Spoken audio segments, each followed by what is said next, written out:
Hello बच्चों, let's understand the question first. The question says an electric dipole is formed by two equal and opposite charges Q with separation D. The charges have same mass.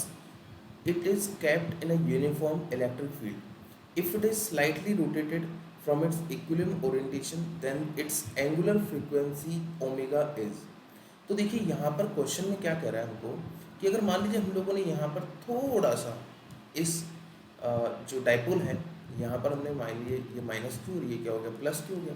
ठीक है, अब दोनों का जो मास हमें given है, दोनों जो पार्टिकल्स हैं उनके मास हमें गिवन है, दैट इज स्मॉल एम है ना। ठीक है, और मान लीजिए ये जो डिस्टेंस है वो हमने मान ली कितनी है, एल है।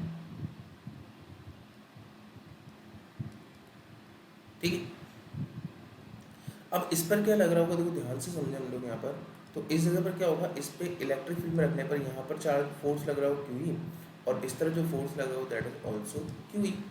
तो इस पे जो टॉर्क लग रहा है that is P E sine theta. हमने इसको अगर मान लो स्लाइटली डिस्टर्ब भी किया है, ठीक है, बहुत छोटे एंगल से हम लोगों ने क्या किया, इसको स्लाइटली डिस्टर्ब किया है। ठीक है, तो in that case separation sorry D हमको गिवन है, सेपरेशन हमको डी गिवन है यहाँ पर, सॉरी दैट इज डी है ना। ठीक है, तो यहाँ हो जाएगा Q into T into E sine theta, that is torque. अब टू इक्वल टू मैं लिख सकता हूँ एज टू इक्वल टू क्या होता है, आई इंटू अल्फा होता है। अब भैया आई की वैल्यू हो सकती है हमारे पास कितना, ये एक टू मास सिस्टम हो गया।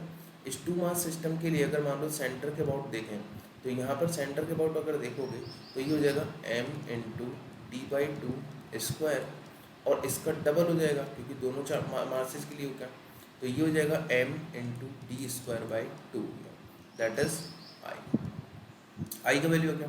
चलिए यहाँ पर हम पुट कर देते हैं q into D into E sine theta equal to I into alpha. ठीक है, चलिए यहाँ पर वैल्यू पुट करते हैं, यहाँ पर that is q into D into sine theta equal to M D square by two into alpha. ठीक है, यहाँ पर सब कुछ हो रहा है, तो यहाँ से डी क्या हो जाएगा, कैंसिल हो जाएगा। ठीक है, तो अल्फा का वैल्यू जो हो गया मेरे पास में वो हो जाएगा Q into E two Q E upon M into D, और यहाँ पर हो गया sine theta. If theta is very small, theta अगर हम लोग छोटा मान लें यहाँ पर, तो अल्फा जो हो जाएगा that is equal to two Q E by M D into theta. ठीक है, और इसको अगर कंपेयर करें हम लोग ओमेगा स्क्वायर इंटू थीटा से, तो यहाँ पर ओमेगा स्क्वायर का वैल्यू हो गया मेरे पास that is two Q E by M D है ना। तो two Q E by M D हो गया, इसका मतलब यहाँ से ओमेगा जो हो जाएगा that is under root of two Q E by M D. ठीक है, तो आई यहाँ पर जो क्वेश्चन का आंसर मिल रहा है मेरे को that is third option for this question, that is under root two Q E by M D. तो आई होप आपको ये क्वेश्चन समझ में आया होगा। Thank you.